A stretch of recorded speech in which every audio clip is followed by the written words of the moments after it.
तो मैं खाली ये बताना चाह रहा हूं कि इस जीवन में भी जो आशीर्वाद आ रहा है उसकी आपने कल्पना नहीं करी है, और वैकुंठ भी आ रहा है।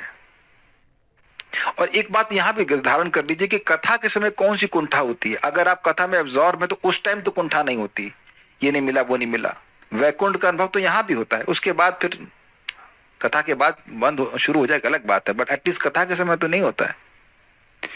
तो जैसे इस समय मैं खाली ये कहना चाहता हूं, जैसे इस समय वो आशीर्वाद मिल रहे हैं जो आपने एक्सपेक्ट भी नहीं किए थे, अग्रीड, ऐसे ही आगे भी भगवान का धाम आदि के ऐसे आशीर्वाद प्राप्त होंगे जिसकी आप कल्पना भी नहीं कर सकते। और यही प्रपात कह रहे हैं, बेनेडिक्शंस एक्सीड्स एक्सपेक्टेशंस।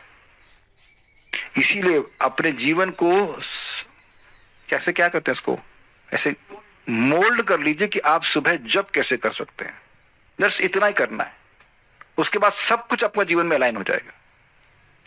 श्रीमद् भागवतम के 1087.17 में भी इस प्रकार से उक्त है, धृत्य एव श्वसन्त्य असुभृतो यदि तेनु विधा, अर्थात हे भगवान, प्राणधारियों के जीवन की सफलता इसी में है कि वे आपकी भजन यानी सेवा करें, आपकी आज्ञा का पालन करें। यदि वे ऐसा नहीं करते तो उसका जीवन व्यर्थ है, और उनके शरीर में श्वास का चलना ठीक वैसा ही है जैसा लोहार की धौंकनी में हवा का आना जाना। मतलब क्या कहना चाहते हैं, ये श्लोक इसलिए कोट किया गया जीवेद की व्याख्या करने के लिए।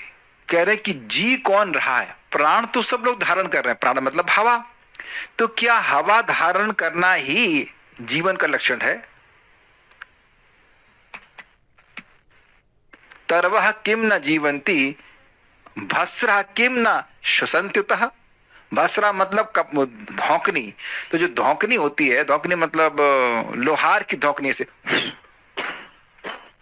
कपाल भाती ऐसे करके आवाज आती है, उससे वो अग्नि जलाते हैं, तो वह भी हवा को ले रही है और छोड़ रही है, तो क्या उसको जीवित कहेंगे? उसी तरह से हमारी जो सांस है वो चल रही है, लेकिन उस सांस के द्वारा अगर कोई भगवान की सेवा नहीं कर रहा, अर्थात प्राण से जो शक्ति मिल रही है उसे भगवान की जो सेवा नहीं कर रहा है, तो वह जी ही नहीं रहा है।